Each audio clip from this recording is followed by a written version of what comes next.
Good evening, everyone.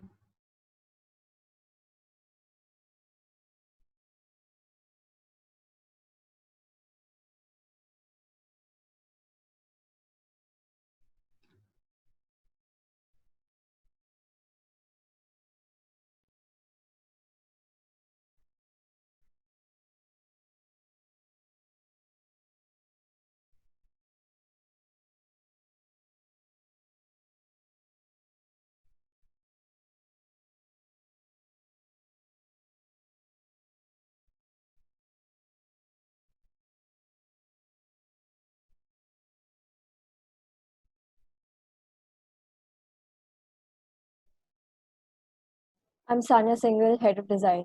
I'm Ishan Chandwani, Head of IT. We're very glad to have Sir here with us today.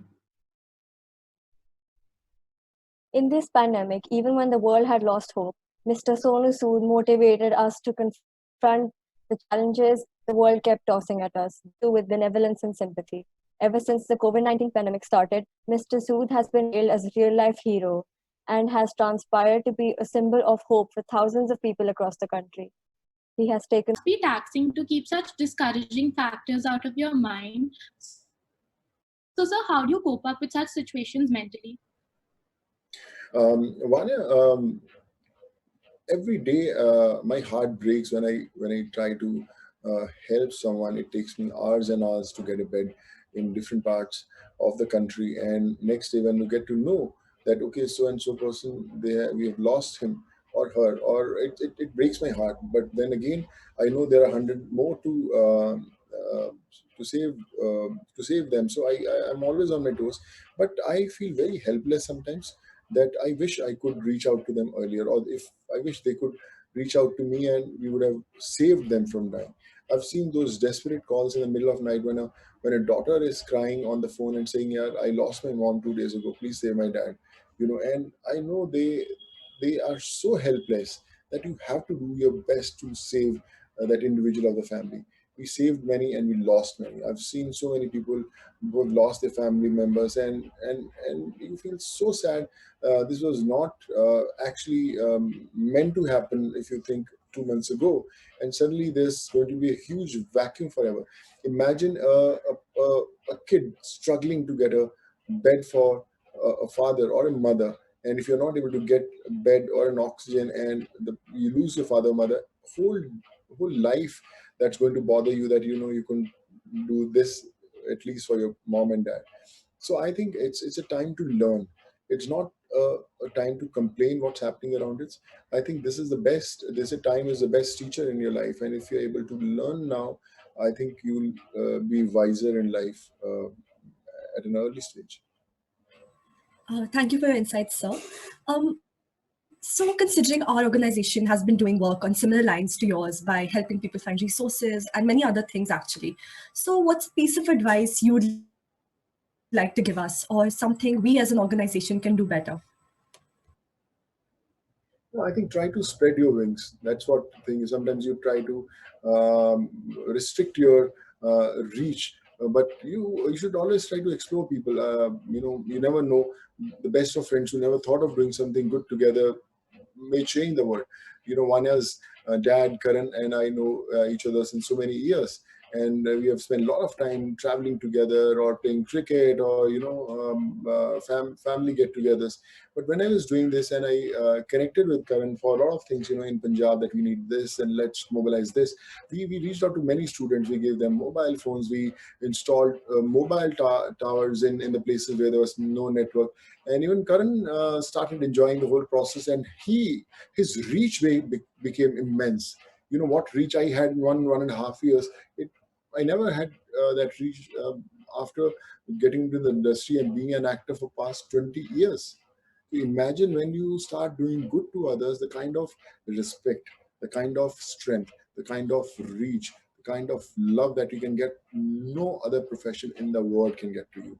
I've done movies in Hindi, Tamil, Telugu, Kannada, Marathi, English, Chinese, Hollywood, everything I've done. I've traveled across the globe. The biggest of hits I've been part of. But still, those movies never gave me the happiness and satisfaction what I got helping others. So the best example is, no matter what you do in your life, no matter when do you do you in your life, spare few hours of your day, 1 hour, 2 hour now, 2 hours. Now you need more hours, obviously, which should be dedicated to someone else. That will make you super successful, because not only your hard work that's going to do the trick, but the prayers and wishes of that needy is going to do the trick. So I think make a part of your journey, make them a part of your journey, and you see how people will follow you. That is absolutely inspiring, sir. So, sir, what is a piece of advice that you'd like to give to the youth today? No, I would like to tell them, start living for others. It's not about buying a good pair of jeans or a good pair of jacket and a good pair of shoes. It's about answering your soul that you did this right. So giving back to the society is very important. We saw in the second wave when the most influential people in this country were struggling for an injection. They were struggling for an oxygen cylinder. They were struggling for an ICU bed. Then you realize it's not about money, it's not about success, it's not about connections, it's about your goodness that can make things happen. So I think that's the best advice I would like to give out to you, everyone, that start living for others. And then you say, whatever matter, no matter which field you want to get into it, you'll be I a successful individual. absolutely agree, sir. And sir, recently you've taken up this oxygen initiative. So could you explain us about that as Um, you know, Vanya, there were a lot of people who were struggling for oxygen outside Delhi hospitals, different places, and I thought it's very important to save those lives at least till that period. If someone is getting a bed after 6 hours, so he has to survive for those 6 hours. So we started this drive with getting oxygen concentrators, where you just give a call and we'll come home and give you an oxygen concentrator, and you can take care of your oxygen levels. And we are running a oxygen drive and with oxygen cylinders also, that if some hospitals need it urgently, we'll give them those oxygen cylinders. I'm planning to get few oxygen plants also in the country, one from France, one from USA, where we'll install those plants, and that will take care of hospitals. And we are targeting those rural areas where there's no proper means of oxygen in those villages. They'll have one or two cylinders, and someone needs, they'll use it, otherwise a patient will die. So I'm reaching out to those villages, and will give them an infrastructure where they will never ever face a problem of oxygen. So I think that's my need. Yes, I have a lot of big plans, but like I said, I'm learning every single day, and I hope that I reach out to many more lives.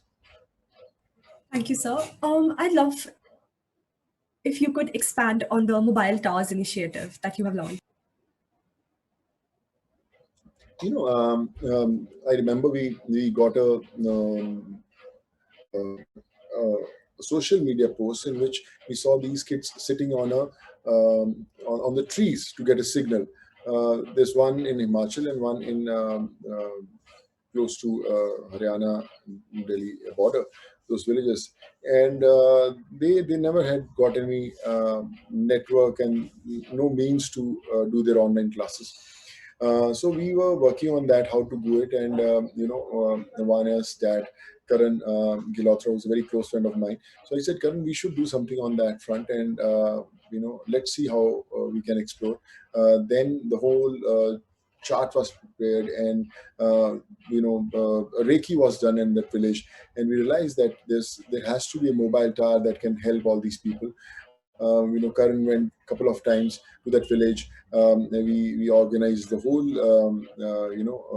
the mobile Airtel company who was supposed to get the tower installed there. And finally, in few days, it was done. And now that village, as you're talking, has got a great network, maybe better than us. And they are getting their online classes. They are enjoying their bit, and they pray for us, they wish for us. And then it happened in many more villages. When they saw this, we had done that, many more villages connected with us, and that's how we could reach out to them. and that also inspired other people in different states. They said, yeah, Sonu or Karan bhai ne wahan pe mobile tower lagaya, chalo hum bhi lagayenge, and they started doing that thing. So I think all these things really help people, inspire. Yeah. Definitely so. So I had one question for you. Considering you have an organization and you yourself are aiding so many people in finding resources, how do people reach out to you for help? So is it typically through social media? How do they technically reach out to you? When and then the whole movement started, so there were platforms like Facebook, Instagram, Twitter, and my email. So my email is got banned because there was so many mails used to come, so I couldn't check. Facebook I can't check because I can't check on all platforms. So I started spreading a message. Okay, Twitter is one platform where I'll reply and I'll connect with them. So a lot of people started messaging. So a lot of people never had an account on Twitter. So they used to request, "Kya Rania, aapka Twitter account hai, and please एक message डाल दो. This is my mobile number. Please help. I'm sitting at Lucknow railway station. Sir, हमें बचाइए. ये number है." So Anya used to tweet it और कर गया एक वाने को दे अने आप दीजिए उसको सर को मैसेज कर दी. तो a lot of people started helping those people who never had those accounts or any reach. So we reached out to people, we helped those people, and we could change those lives. But yes, most of the people connect us on Twitter. Okay, sir. So definitely, sir, I had one small follow-up to that. So considering we've also been, working and helping find people resources, obviously not at a scale as such as yours. So definitely, what's one piece of advice that you think would make us, for all the people and all the youth who are volunteering to help? So how would we do it in a more effective about it? So you usually find the person through Twitter, and then how do you provide them that help? So in case somebody wants to provide financial assistance tomorrow, how would be a more organized way to go about it? If now, for example, if someone will come to you and they say, "Yeah, I need some money. I want to do my education." Don't give them money. Pay to the school directly. Give to the hospital if you want to get them treated. Boss, आपका कितना bill है? My bill is 50,000. Okay, I'm going to contribute 10,000 out of it. So आपने 10,000 दे दिया. आपको देख के वाने ने 10,000 रुपए दे दिए. So this is how the chain of positivity and help will spread. Pay directly to the hospitals, pay directly to the schools, so that it's utilized in a right manner. And you have a record कि आपने उस बच्चे को पढ़ाया, आपने उस बच्चे को scholarship दिया. Tell your parents, everyone, कि पापा एक बच्चे को adopt करो, किसी गरीब बच्चे को. That can be your gardener's son, that can be your driver's son. किसी का बच्चा, उसके education sponsor करो. Get them education. So tell your parents to do something, little bit, कुछ भी, किसी के लिए भी कुछ करना बहुत important. I think that will help you a lot. Yeah. So also there are a lot of people who are trying to make money of somebody else's pain. So what message would you have for those who are creating fake accounts and trying to get money from people and saying that we need it for a certain purpose, but they tried to use it for their own that's very sad. I call these guys, sometimes I get their numbers and said, "Why are you doing it?" Then they get scared when they hear my voice. I said, if you need money, I will do a job so that you can have a respectable thing to do in life rather than cheating those needy people, because they're already desperate. They don't have the money and you cheat them. So this is very sad. A lot of people realize that, but we'll always have these kind of people who will be doing this trick. So it's sad. I would just like to tell them, please don't do that. Come forward, help others. People are living in these tough times. It's not right to cheat anyone, especially all these needy poor people. And I hope I'm able to change many more mindsets of all these people who are trying to do this fraud. Definitely, sir. So something after this, like I feel that a lot of people are unaware of the basic laws on how they could even ask for help. So what is one way that you would suggest for somebody, like you said, people reach out to you through Twitter? So if tomorrow an organization or an NGO, for example, such as ours, wants to donate, like you said, sponsoring somebody's education is a very good way. But what do you think is one way that we as an organization could invest in those resources? Would it be oxygen cylinders? Would it be funding somebody's ration, especially pertaining to COVID relief? So would it be funding ration? Would it be oxygen cylinders, concentrators, considering there's a lack of resources worldwide, everywhere? the need is going to change every week. If there was a need of, I'll tell you, there's an injection called remdesivir.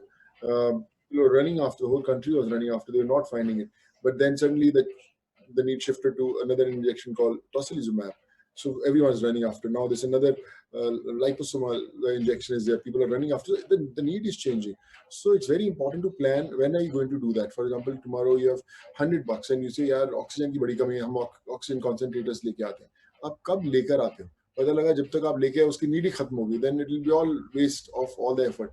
Or try to do something concrete, which is a permanent one. The best is education. लोगों के पास आज पैसे नहीं है online classes के लिए to give their fees and all. Get that money collected because everyone is going through those tough times. Lockdown के कारण business नहीं लोग पढ़ नहीं पाएंगे, and बच्चे when they are not able to go and have their online classes or the college, they are going to blame their parents कि पापा यार क्या मेरी online class बंद हो रही है, आप मेरी help नहीं कर सकते. Try to identify those kids and help them, because there will be people around you who will need that help, but they won't have the guts to ask help from you. Just identify, just try to gauge that how needy they are, and without even asking, without them asking help from you, just go and give them help. Yes, sir, like definitely at a small scale, like our school as well has, like all of us are from different schools, and especially Strawberry as well. So what we've been doing is we've been feeding underprivileged children as well. So around like 400 underprivileged children, which I feel is a great way to go about it, to feed. Yeah. Yes, sir. It's very nice. It's very, very good too. I think it's commendable what you guys are doing. Yes, sir. So thank you, sir. I think we have a follow-up question. So all of us have different capacities of working, and many people can't overcome certain obstacles due to their lifestyle or their living conditions or whatever it may be. How do you recommend them coming over this feeling of helplessness? Like everyone is helpless. It's not about a poor individual living in a village. It's about a middle class guy who just lost a job, maybe a banker or a businessman who was doing good and couldn't sustain the kind of pressure this lockdown had put in the whole country. It's easy to say you have to be strong, you have to be focused, the times will pass, but it's very important for the kids also to not mount that kind of pressure on your parents. About the need, about the denims that you wanted to have, about an online thing that you have ordered. Try to reduce that pressure and try to take that pressure from their head. Mom, Dad, I'm with you. Don't worry. This shall pass too. They shouldn't feel embarrassed as parents. I'm not able to fulfill my kids' demand. So don't have any demands. Be a support system. Tell them that let's fight this battle together and it shall pass too. So I think that's the best way to do it. You should be motivators in your family, not someone who's just there to listen to what others say. Try to set examples. Definitely, sir. So we definitely should not just have a yes man. We should have somebody who's opinionated and somebody who stands up for what they believe in. So, sir, up next we have something, if you're comfortable, we would like to have a rapid fire session. A little bit about your background, where you're from, and how you reached this position. Because you're an inspiration, especially personally, to all of us over here. Like from the minute we heard that we had a chance to have a webinar with you, it's been a great experience. So we just want to know a little bit for a rapid fire session with you to get to know you a little more for the audience as well. Great. So Tanya, sir, who is your favorite youth icon? Youth icon? Yes. Before this session started, there were many, but now after listening to you, I think you all are my favorite youth icons. Seeing you all the great work that you've been doing and inspiring me also. So I think you are the real rock stars now. Thank you, sir. Sir, which school did you go to and what was your favorite subject? I went to Sacred Heart School in Moga, Punjab, and my favorite subject was mathematics and geography to an extent. Anya, over to you.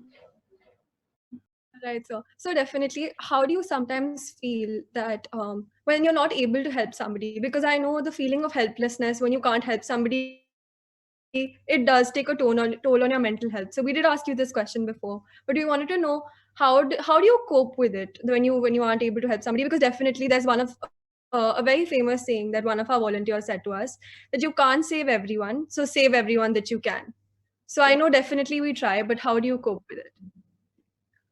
I don't leave till the end. Yeah, it's sometimes in the middle of 2:33 a.m. in the morning, I'll call someone and wake them up without even knowing them. Give us this is so and so. You have to help them, and they try to give the best and they try to help others also. But yeah, you feel sometimes helpless. I remember there were cases that they were struggling for bed. There were no ICU beds available in Delhi. Somehow I pulled all those strings and got them beds in the middle of 3:34 a.m. in the morning. In morning at 7 a.m., I tried to inquire. They said, sir, as soon as we got the bed, that guy lost the battle. And I used to feel very helpless. I said, wish I could get them a bed a little earlier, or I could save them. There were cases that I've gone through that I would have, uh, if those cases would have come to me now, I would have saved those lives. So I feel helpless when I think about them. But like I said, sometimes life is unfair. That's what I say, that with so many young kids losing their lives, every day we try to um, uh, do our best to help the parents. But yes, you feel helpless, and So yeah, what's your life favorite has. way to de-stress after you have bad news? So your favorite way to de-stress, because a lot of us are having it, a way that you would recommend to everybody probably. Yeah, move on to next to save another life. You can't think about it that you have lost it. Then there's another phone call ringing, another request, and that's what I do. All right, so so So what are yes, you sir. also tell you about our organization. So we are the HHH Foundation, which stands for Humanity as Hope, and we ourselves have 50 volunteers under us who are from the age of 10 to 19. So we also have children who are 10 years old, 11 years old, who are trying to find leads all day and night. And I think Anya can elaborate on that. So it's been a process, because when you help somebody, you become very emotionally attached towards the person you're helping. And for example, if you got a call at 2:30 in the middle of the night and you can't find oxygen at that point of time, and you get a phone call that that person has passed away, it's definitely like really it's really demoralizing. So that's something that we've been working on. I also had a little bit of an Indian economics question related for you. So what are the top three things, according to you, that you would change immediately to make a substantial impact in India towards this pandemic? So if tomorrow you had to change the top three things off the top of your head, what would those be, sir? The first would be the healthcare system. Now we spend 1 to 2% of our GDP on the healthcare system. I think it should go to at least 8 to 9%. Every single hospital in this country, especially in the rural areas, should have a good medical support system. Now, if we talk about our medical colleges, to open a medical college, you need 300, 400 crore rupees to open a medical college. You don't need that kind of infrastructure to do that. If you go to the US on all these Caribbean islands, there are medical colleges which are in a mall, small mall, where here you need a faculty of 140, 200 people to teach students. You don't need that kind of thing. You have to cut those costs and get more people to come out and study. If you think about who wants to become a doctor, only a rich person can think of becoming a doctor, who can pay that kind of fees or donation. Then what about a common man? All these people in those Caribbean islands, if you see, all these doctors are trained, and they go to US and they help all the healthcare system that it requires. What about India? When will a common man from a poor family will be able to become a doctor? There are very, very few cases that if you see, they can see. That's why we hardly have any good doctors. Very less. India has got the best of doctors, but the kind of population we don't have that kind of infrastructure, of that kind of medical support, which was exposed in the second wave. So I think first, healthcare system has to be taken to the next level. Education system, yes, it has to be very, very good. I appeal also, which law of states have finally agreed to do it, that all the people, any student who has lost a parent in the pandemic, they should be given free education, whether it's state government, whether it's private school, or central government. They should make that thing. So I think that's what we've been doing. Delhi announced the free education, Madhya Pradesh announced, Chhattisgarh announced, and one more state, I think Assam. 4 states have already announced. So I think we need to address those issues. I absolutely agree, sir. So, how did you keep yourself elevated and motivated when you were in your quarantine period? I was more busy. My phone rings more. I have a phone now, and as I'm talking to you, see just all those missed calls of all these needy people calling me for hospital beds and all. But when I was, you know, tested positive, so I had quarantined myself, and I was on the phone 24/7, trying to reach out to people and send them whatever they need.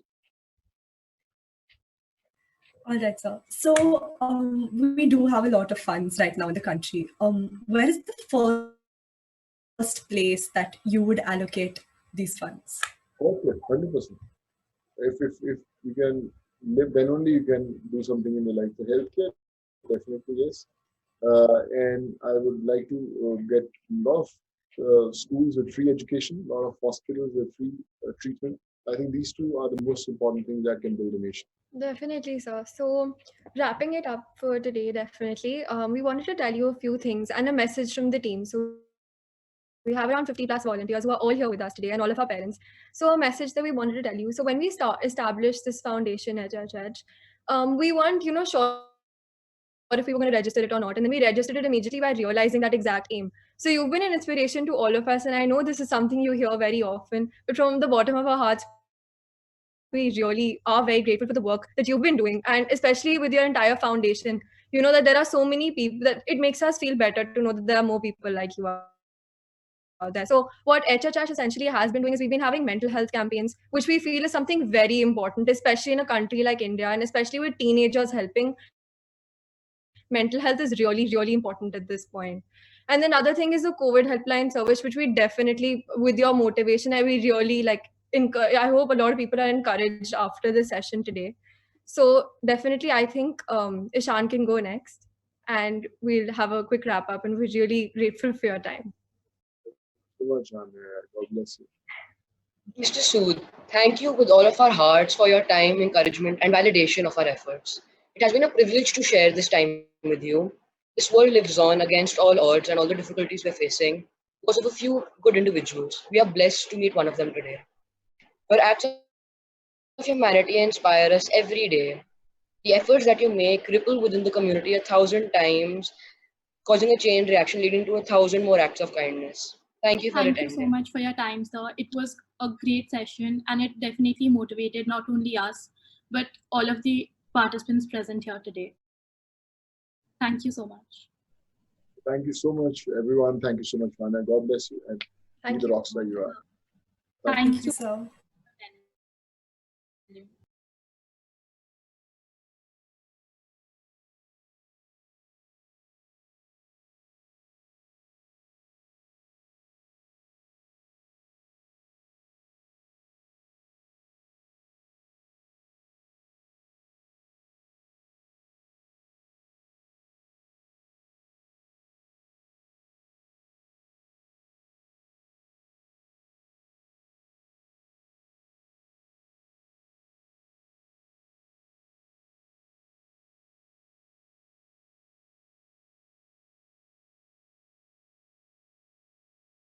The